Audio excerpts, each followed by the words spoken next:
The word redundancy landed on the table like a legal stamp on my fate. The HR manager didn't even look up as she slid a thin, white envelope toward me, rehearsed sympathy glued to her face. Around the glass boardroom table, the executives avoided my eyes, except the CEO, who watched me the way people watch a closed file. Finished, irrelevant. I noticed everything in that moment. The hum of the air conditioner, the faint reflection of my badge in the polished surface, the way my name had already been removed from the agenda on the screen behind them. They talked about cost-cutting, restructuring, tough but necessary decisions. Not once did they mention the nights I stayed late, the crises I quietly solved, the systems that only I truly understood. When they asked me to hand over my access card, I placed it down calmly, deliberately, as if I were setting a chess piece exactly where it belonged. No arguments, no begging. As I stood to leave, I caught a glimpse of relief on their faces, relief that they had trimmed what they thought was excess. They didn't realize that silence wasn't acceptance, it was calculation. I walked out of the boardroom with my shoulders straight and my expression neutral, carrying something far more valuable than a job title. The knowledge that the company's ability to operate legally still rested entirely in my hands. 2 hours after I left the building, the company's heart stopped beating. On the factory floor, machines froze mid-cycle, conveyor belts locked in place, warning lights screaming red like a silent alarm. In the control room, engineers stared at their screens as access errors multiplied faster than they could read them. At first, they assumed it was a routine outage. Then compliance flags began flashing. Bright, unforgiving, irreversible. Phones started ringing across every department. Clients demanded answers. Partners threatened penalties. The legal team gathered in a glass office, voices overlapping, documents spread like a battlefield map. That's when the truth surfaced, quiet at first, then deafening. The operating license required to legally run the system wasn't just expired from access control. It wasn't owned by the company at all. It was personally registered, non-transferable, and protected by government regulation. My name sat at the top of the file.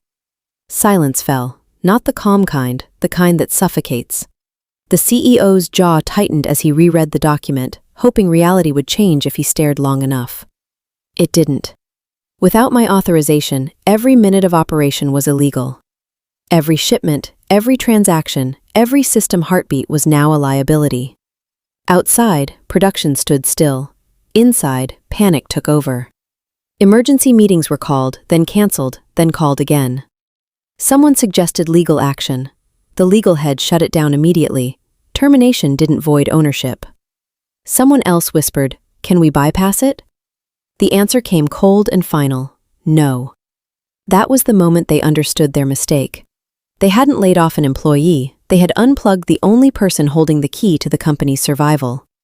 And somewhere far from the chaos, I sat in silence, phone face down, coffee untouched, knowing the clock was no longer ticking for me, but for them. The first call came just before sunset, my phone vibrating across the table like it was nervous.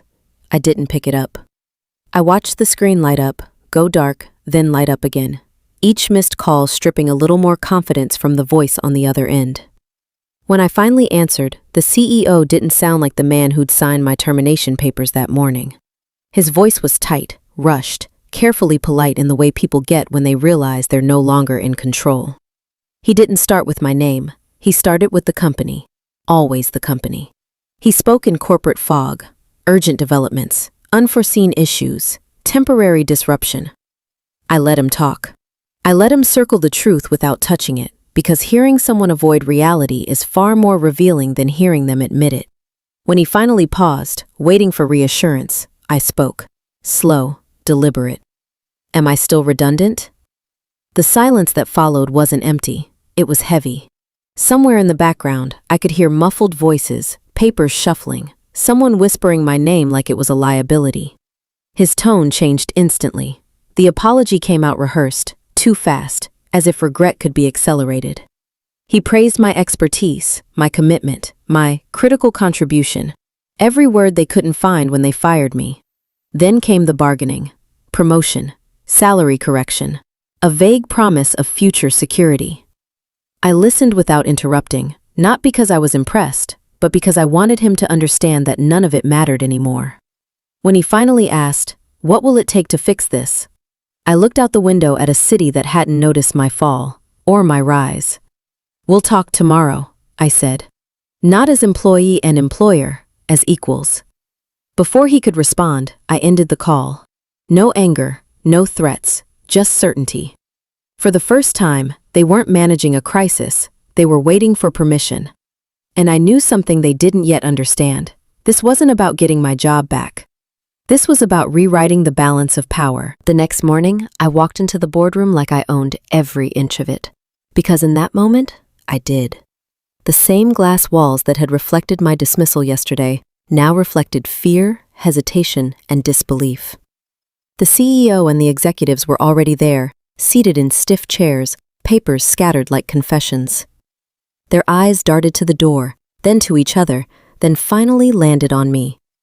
I didn't speak. I didn't need to. Silence, heavy and deliberate, spoke louder than any apology or excuse they could muster.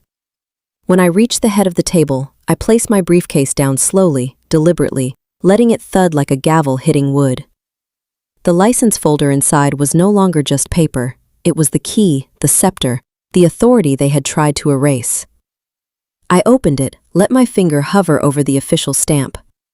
Eyes widened, sweating brows, pale faces. Their little redundancy trick had backfired spectacularly. "I trust you've reviewed the documents," I said evenly, my voice calm but carrying the weight of inevitability. "Everything you need to operate legally is here. Without my approval, nothing moves." The CEO swallowed hard, his usual swagger gone. He tried to speak, to bargain, to offer gold, bonuses, apologies, anything to reclaim what he thought he'd lost. I held up a hand. "No." Just that one word and the room stilled. I outlined terms, my terms. Control over licensing, access approvals, clear acknowledgement of their mistake. Every clause a reminder that the company had been operating in my shadow all along. They nodded, defeated, realizing the truth they had ignored. They hadn't just fired an employee, they had fired the only person keeping the system alive. And now the system and the law waited on me. Their power, once absolute, had shifted irrevocably. By the time I left that room, the boardroom felt smaller, the city outside unchanged, but I knew this. Nothing would ever look the same inside those glass walls again. I had turned redundancy into dominance, dismissal into leverage, and fear into respect. They had wanted to erase me. Instead, I had become indispensable. 3 months later, the company that had once deemed me redundant was entirely dependent on me. Every contract, every client deal, every shipment, even the tiniest system update needed my approval. The irony wasn't lost on me. They had dismissed me thinking they were cutting cost, removing excess, only to realize the entire operation was tethered to my existence. I arrived at the office on a Monday morning, not as an employee, not as a subordinate, but as the controller of everything they had taken for granted. The receptionist looked at me with the same confused awe that I had once seen in junior analysts staring at spreadsheets I'd designed. Boardroom lights glinted off polished surfaces as I walked past, each step echoing authority. The executives were already waiting, not in judgment this time, but in anticipation. Anticipation of what I would allow next. The CEO, who had once signed my termination papers with a smirk, now approached me with caution. "We're ready to proceed," he said, his voice measured, controlled, but underneath there was a tremor. He didn't even try to hide it. He knew that the license, the legal authority, and the knowledge I possessed, all of it, was now mine to command. I smiled faintly, and for a moment the air thickened. I approved operations, but on my conditions. Transparent audits, acknowledgement of my role, and a clear chain of command that recognized my authority. I didn't ruin them. I didn't humiliate them. I simply reminded them who held the power. Every nod, every hesitant agreement, every quickened heartbeat in that room reinforced the truth. They had lost control, and I had quietly claimed it. By the end of the day, the company was running smoothly again, but the balance had shifted permanently. I sat in my office, overlooking a city that had never noticed my battles, yet now unknowingly bowed to my influence. I poured a cup of coffee and leaned back, satisfied. The lesson was clear and delivered perfectly. Never underestimate the redundant one. Redundancy had become my empire. Dismissal had become my leverage. Fear had become their respect. And for the first time in months, I allowed myself a small, private smile. They had wanted to erase me. Instead, I had become the only person who could keep the entire company alive. And they knew it.